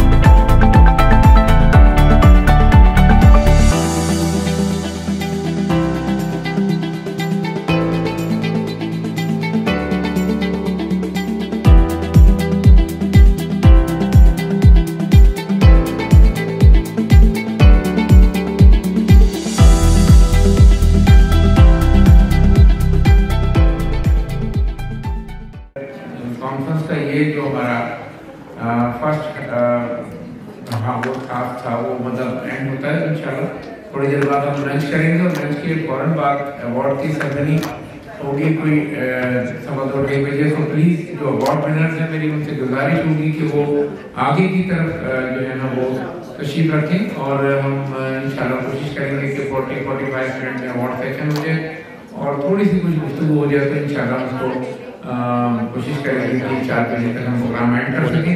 तो बहरहाल एक दफ़ा फिर آپ لوگ یہاں پر صبح سے ہیں اور آپ نے پریزنٹیشن دیکھی, آپ نے ڈسکشن دیکھی, اس میں حصہ بھی لیا. میری گزارش ہوگی کہ ایک اسٹرانگ نیٹ ورک جو ہے وہ بننا چاہیے این جی اوز, فلانتھراپسٹ اور ہمارے جو کارپوریٹ سیکٹر کے درمیان, کہ جو سی ایس آر ایکٹیویٹیز کو جو ہے نا زیادہ سے زیادہ انہینس کر سکیں, پروموٹ کر سکیں. میں اسماعیل بٹ صاحب کا خاص طور سے بہت شکر گزار ہوں, اپنی ٹیم کا شکر گزار ہوں, اور ہمارے تمام ایوارڈ ونرز کا, اپنے اسپیکرز کا اور پینلسٹ کا. تو اوور ٹو یو. میں شاید کہ آپ کو ایک ابھی گڈ نیوز دیں گے.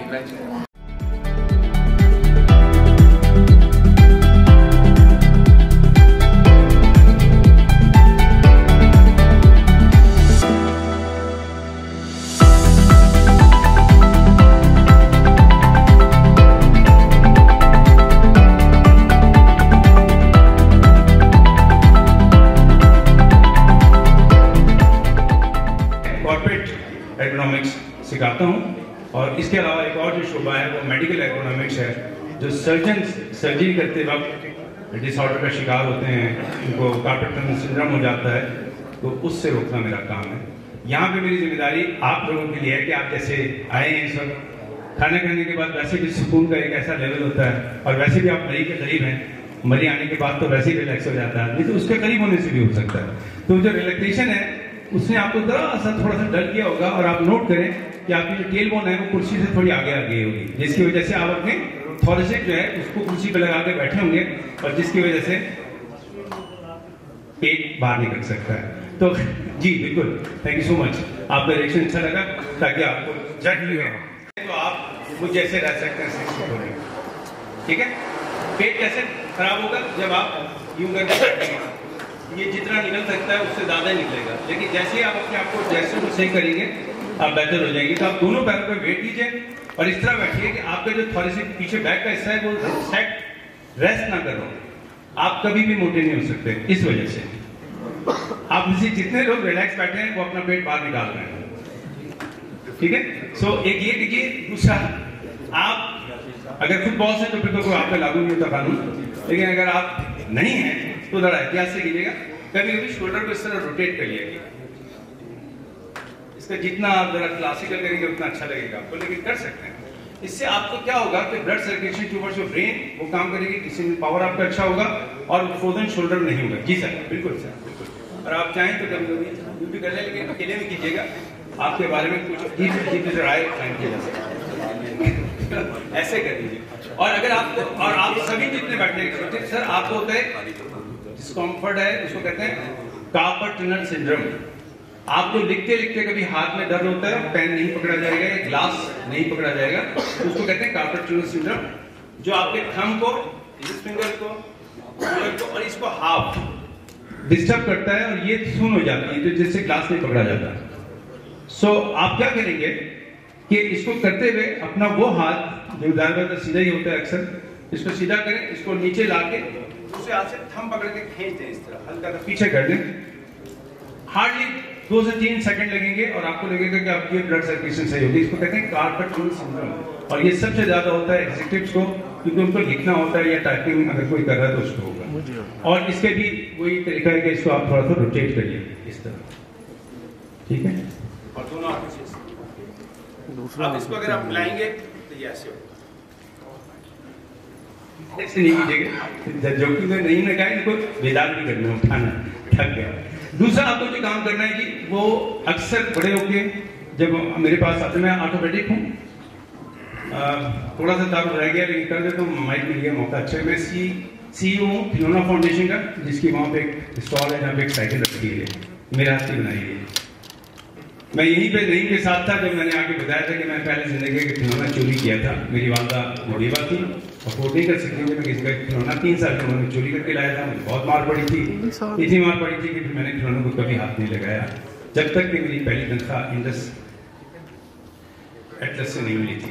میں نے اس تنخواہ سے اپنا دوسرا کھلونا خریدا. میری زندگی کے 2 کھلونے امپورٹنٹ ہیں, ایک چوری کا اور ایک میری اپنی تنخواہ کا. اس کے بعد پھر میں نے یہ سوچ کے کہ لوگ چوری کر سکتے ہیں بچے, کھلونا فاؤنڈیشن بنائی ہے تاکہ ہم ٹوٹے پھوٹے کھلونے لیتے ہیں آپ سب سے انڈسٹری سے, ان کو ریپیئر کرتے ہیں اور پھر والدین کے ہاتھ میں دیتے ہیں تاکہ بچوں اور والدین کے تعلقات خراب نہ ہوں. اور باپ اپنے بیٹے کو کھلونا دے, ہم مفت میں کوئی کھلونا نہیں دیں. اسی کے ساتھ میں رحمان فاؤنڈیشن کا ڈائریکٹر ہوں. تو اب ہم ایک کام کر رہے ہیں کہ ہم بچوں کے ڈائلسس یونٹ بنا رہے ہیں. اگر آپ دلچسپی رکھتے ہو تو پلیز اسٹال پہ آئیے گا تاکہ ہم آپ کو ڈیٹیل بتا سکیں.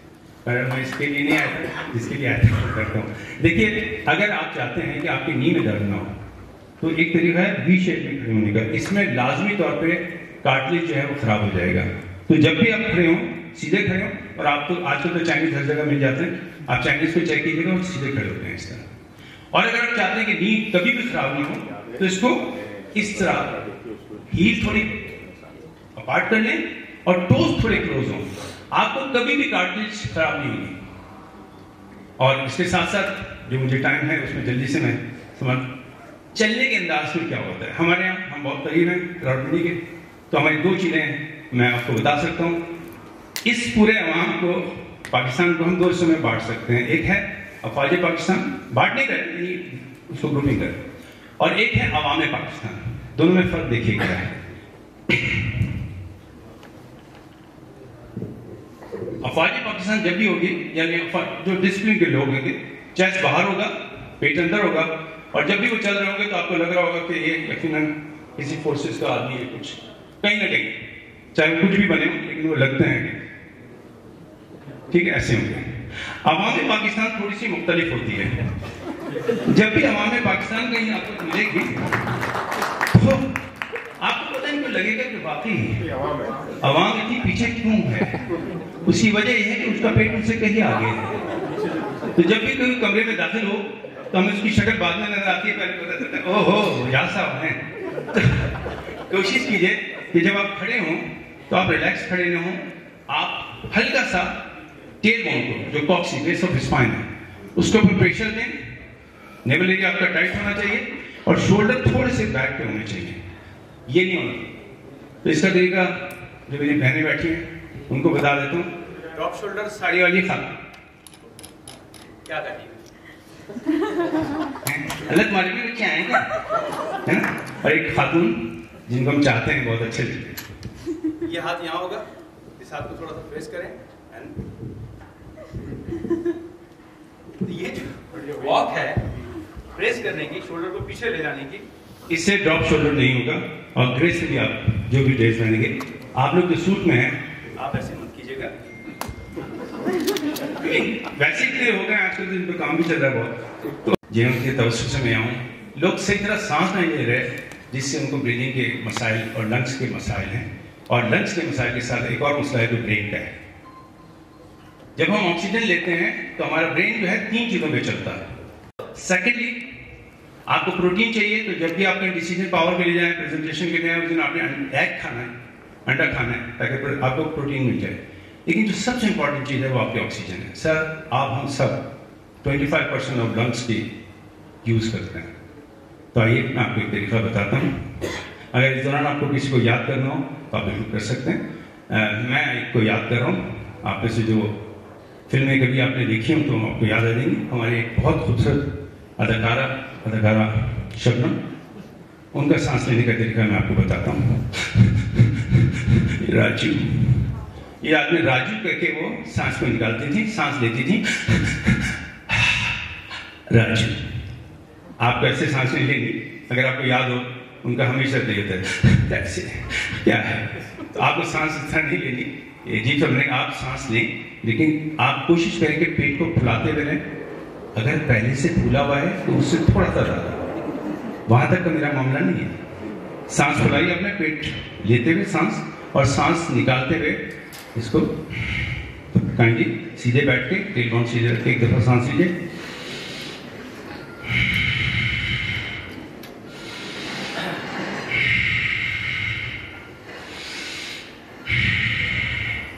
اگر آپ کو یہ کرنے میں سب کچھ مشکل ہو رہی ہے اور آپ کو یہ یاد نہیں رہے گا اسی وجہ سے, تو پھر میں آپ کو ایک ترکیب سمپل بتاتا ہوں جو آپ کے پروفیسر کو ہمیشہ کریکٹ کرے گا. آپ کو کچھ اور چیزیں نہیں کرنی. بیٹھے بیٹھے دونوں ہاتھوں کو اوپر لے کے جائیے, اس طرح اسٹریچ کر لیں. اگر آپ نے یہ اسٹریچ کر لیا تو آپ کی جو باڈی ہے اس کو وہی رکھیے, ہاتھ کو نیچے لے لیے, آپ کی باڈی ایک دم اسٹریٹ ہو چکی ہے. اب اس طرح آپ جتنی دیر کام کریں گی آپ کو مسکولواسکیلیٹل جو ڈس آرڈرز ہیں, اسپیشلی لمبر میں جو درد ہوتا ہے, کمر میں درد ہوتا ہے, وہ نہیں ہوگا. فروزن شولڈر کا بہت لمبا ہے, وہ میں اس وقت نہیں دیتا. سروائکل کے لیے کبھی بھی آپ کو سروائکل کا درد ہو رہا ہو, آپ کو ایمرجنسی میں کوئی میڈیکل اسسٹنٹ نہیں مل رہی ہو, تو اپنا الٹے ہاتھ کا انگوٹھا لیجیے, اس کو کھینچیے اور ہلکا سا گھما لیجیے. فوری طور پہ آپ دیکھیے گا کہ آپ کو جو سروائکل ڈسکمفرٹ ہو رہا ہے وہ ایک دم ریلیکس ہو جائے گا. اسپیشلی جب آپ ڈرائیونگ کرتے ہوئے یا گاڑی میں بیٹھ کے آپ کا سو, تو وہ سروائکل نہیں ہوتا, وہ صرف غلط نیک کی جد سے ہو جاتا ہے. الٹے ہاتھ کے انگوٹھے کو کھینچیں اور ہلا لیں. اس کو سوجو کہتے ہیں. نیٹ کو اس کا پورا ڈیٹا مل جائے گا, یہ پروون ایک سائنس ہے. سو میں اپنی یہاں ختم کرتا ہوں, یہ چل ہی ہے بس. ٹھیک, اچھا اس سے سمجھ نہیں آ رہا کہ ختم کروں یا اس سے آپ کو پتا چلا کہ کیا کریں گے, ختم کریں. تو میں یہاں پر ختم کرتے ہوئے آپ سب کو شکریہ ادا کرتا ہوں, آپ نے مجھے سنا. میں کراچی سے صرف اس لیے آیا ہوں کہ میں چاہتا ہوں کہ کوئی بچہ چوری نہ کرے. میں اس کو روک تو نہیں سکتا, لیکن چوریوں سے روکنے کے کچھ طریقے میرے پاس ہیں, وہ پلیز ہمارے اسٹال پہ دیکھیے گا. یہ ہم نے ایک عید کی بک بنائی ہے, ہیپی عید کے نام سے, جو ہم رمضان میں بانٹیں گے. اس میں آپ کو ہمارے ڈیٹیل مل جائے گی, بٹ یہ ڈیٹیل ہم اس طرح نہیں دے رہے ہیں. ہر ڈیٹیل کے پیچھے ہم نے بچے کے لیے ایک کھلونا بنا دیا ہے. جو وہ بچہ ہاسپٹل میں ہو تو اسٹاف کاٹ کے اس کو بنا سکتا ہے. اگر غریب باپ کے ہاتھ میں ہو تو وہ اس کو کاٹ کے کھلونا دے سکتا ہے. عید پہ ایک کھلونا تو مل سکتا ہے, چاہے وہ کاغذ سے ہی کر دیں. Thank you so much.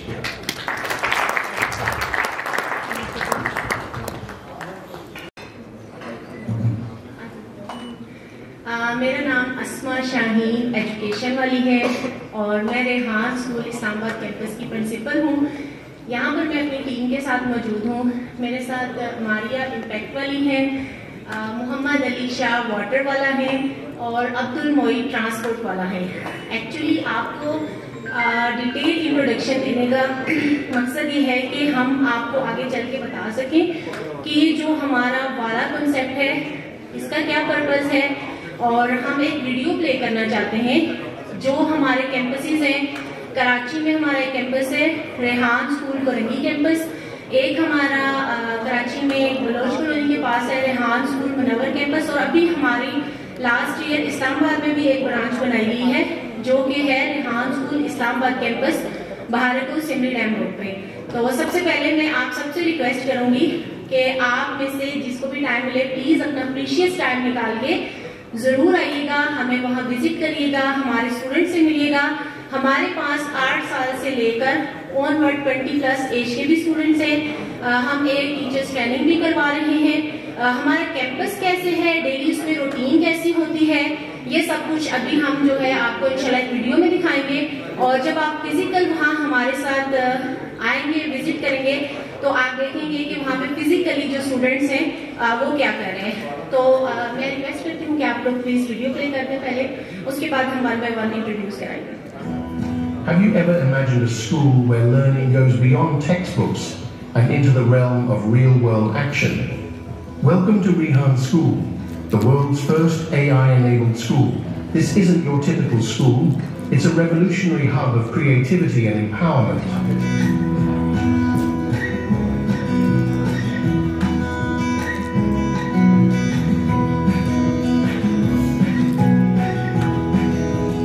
At Rehan School, we're rewriting the rules of education for the post-AI world.